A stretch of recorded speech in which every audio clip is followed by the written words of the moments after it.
कलयुग में वेद विद्या रहित मनुष्यों को प्रभु भक्ति किस प्रकार मिलेगी, उनका उद्धार कैसे होगा।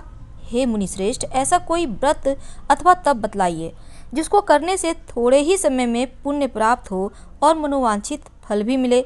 हमारी प्रबल इच्छा है, ऐसी कथा हमें सुनाइए। सर्वशास्त्र ज्ञाता श्री सूत जी ने कहा, हे वैष्णवों में पूज्य, आप सब ने प्राणियों के हित की बात पूछी है। अब मैं उस श्रेष्ठ व्रत को आपसे कहूँगा जिसे नारद जी के पूछने पर लक्ष्मी नारायण भगवान ने उन्हें बताया था। एक समय देवर्षि नारद जी दूसरों के हित की इच्छा से सभी लोकों में घूमते हुए मृत्यु लोक में आ पहुँचे। यहाँ पर अनेक योनियों में जन्मे प्रायः सभी मनुष्यों को अपने कर्मों के अनुसार कई दुखों से पीड़ित देखकर उन्हें विचार किया उन्होंने कि यत्न करने से प्राणियों के दुखों का नाश हो। ऐसा मन में विचार कर श्री नारद विष्णु लोक गए। वहाँ श्वेत वर्ण 4 भुजाओं वाले देवों के ईश्वर नारायण को, जिनके हाथों में शंख चक्र गदा और पद्म थे तथा बरमाला पहने हुए थे, देखकर स्तुति करने लगे। नारद जी ने कहा, हे भगवान, आप अत्यंत शक्ति से संपन्न हैं। मन और वाणी भी आपको नहीं पा सकती। आपका आदि मध्य अंत भी नहीं है। आप निर्गुण स्वरूप सृष्टि के कारण भक्तों के दुखों को नष्ट करने वाले हो। आपको मेरा नमस्कार है। नारद जी से इस प्रकार की स्तुति सुनकर भगवान विष्णु कहते हैं, हे मुनिश्रेष्ठ, आपके मन में क्या है? आप किस प्रकार के लिए यहाँ आए हैं? निसंकोच कहें। तब नारद मुनि ने कहा, मृत्युलोक में सब मनुष्य जो अनेक योनियों में पैदा हुए हैं, अपने अपने कर्मों के द्वारा अनेक प्रकार के दुखों से पीड़ित हैं।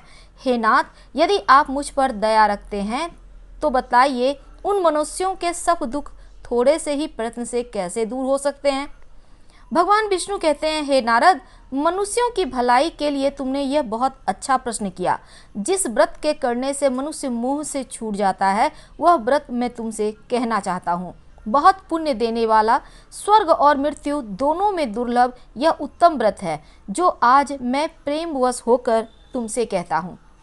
श्री सत्यनारायण भगवान का यह व्रत विधि विधान पूर्वक संपन्न करके मनुष्य इस धरती पर सुख भोग कर मरने पर मोक्ष को प्राप्त करता है। श्री हरि भगवान के यह वचन सुनकर नारद मुनि कहते हैं, भगवान, इस व्रत का फल क्या है, क्या विधान है? यह व्रत पूर्व में किसने किया था और किस दिन यह व्रत करना चाहिए? कृपया मुझे विस्तार से बताइए। तब भगवान श्री विष्णु ने कहा, हे नारद, दुख शोक आदि से करने वाला यह व्रत सभी स्थानों पर विजय करने वाला है। भक्ति श्रद्धा के साथ किसी भी दिन मनुष्य श्री सत्यनारायण भगवान की संध्या के समय ब्राह्मणों बंधुओं के साथ धर्म पारायण होकर पूजा करे। भक्ति भाव से नैवेद्य केले का फल, शहद, घी, शक्कर, गुड़, दूध, गेहूं का आटा, सवाया ले। गेहूं ना हो तो साठी का चूर्ण भी ले सकते हैं। इन सबको भक्ति भाव से भगवान को अर्पण करे। बंधु बांधवों सहित ब्राह्मणों को भोजन कराए। इसके पश्चात स्वयं भोजन करे। रात्रि में नृत्य गीत आदि का आयोजन कर श्री सत्यनारायण भगवान का स्मरण करता हुआ समय व्यतीत करे। कली काल में मृत्युलोक में यही एक लघु उपाय है जिससे अल्प समय और अल्प धन में महान पुण्य प्राप्त हो सकता है। मार्गशीर्ष माह में सुनी जाने वाली भागवत कथा का पहला दिन। तुंगभंगा नदी के किनारे एक गांव था। वहां पर आत्मदेव नाम का एक ब्राह्मण और उनकी पत्नी धुंधली रहती थी। आत्मदेव तो सज्जन थे, लेकिन उनकी पत्नी दुष्ट प्रवृत्ति की थी। आत्मदेव बहुत उदास रहते थे क्योंकि उनकी कोई संतान नहीं थी और बहुत बार उन्होंने आत्महत्या करने का प्रयास भी किया, लेकिन सफल नहीं हो सके। तो एक दिन हताश होकर जंगल की तरफ आत्महत्या करने के लिए आत्मदेव निकलते हैं। रास्ते में उन्हें एक ऋषि जी मिले। फिर आत्मदेव ऋषि को अपनी कहानी सुनाकर रोने लगा। उपाय पूछने पर ऋषि ने कहा कि मेरे पास अभी तो ऐसा कुछ नहीं है जिससे मैं तुम्हें कुछ दे पाऊँ, लेकिन आत्मदेव ने बताया कि उनकी गाय को कोई बच्चा नहीं हो रहा है। और जब आत्मदेव ऋषि को बार बार बोलने लगा तो ऋषि ने एक फल दिया और उसको अपनी पत्नी को खिलाने को कहा कि 1 साल तक तुम्हारी पत्नी को सात्विक जीवन जीना होगा। आत्मदेव यह फल लेकर खुशी खुशी घर वापस आकर सारी बात धुंधली को बताता है। उसको वो फल भी खाने दे दिया। धुंधली सोचती है अगर बच्चा हुआ तो उसको बहुत कष्ट का सामना करना पड़ेगा। यही सोचकर वह उस फल को नहीं खाई और जाकर सारी बात अपनी छोटी बहन को बताई।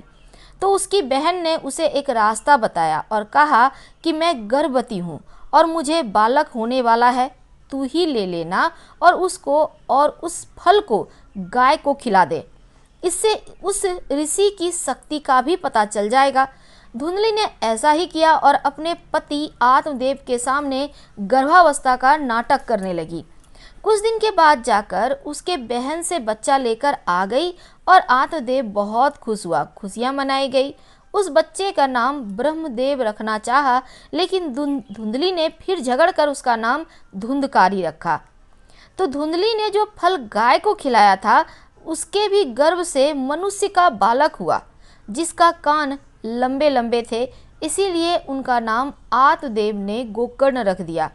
दोनों बड़े हो गए, जिसमें धुंधकारी दुष्ट और चांडाल प्रवृत्ति का था, लेकिन गोकर्ण सरल स्वभाव का था। धुंधकारी सारे गलत कार्य करता। एक दिन तो उसने अपने पिता आत्मदेव की ही पिटाई कर दी।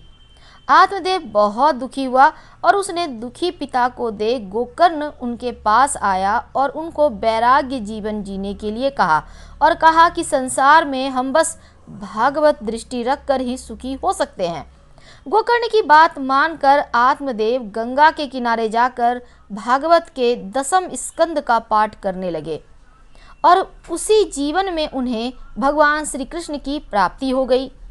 समय बीतता गया। एक दिन धुंधली भी धुंधकारी के अत्याचारों को देख दुखी होकर एक कुएं में कूदकर आत्महत्या कर ली। अब धुंधकारी एकदम ही अत्याचारी और दुष्कर्म करने वाला इंसान बन गया। वह वैष्णवों के मांगों को के लिए चोरी करता। एक दिन तो उसने राजा के यहाँ ही डाका डाल दिया और सभी वेश्याएं सोची अगर ये जिंदा रहा तो एक दिन हमको भी मरवा देगा। यह सोचकर उन लोगों ने धुंधकारी को बांधकर उसको जल्दी ही आग में उसका मुख डालकर तड़पाकर मार डाला।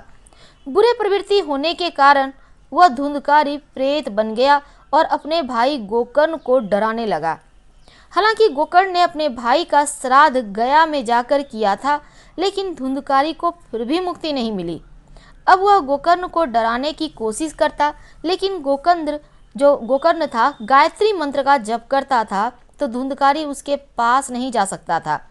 गोकर्ण ने जब कहा कि मैंने तो तुम्हारा पिंडदान कर दिया है, फिर भी तुम प्रेत बनकर घूम रहे हो, तो धुंधकारी कहता है कि मैंने इतना पाप ही किया है कि पिंडदान से मेरी मुक्ति नहीं होगी।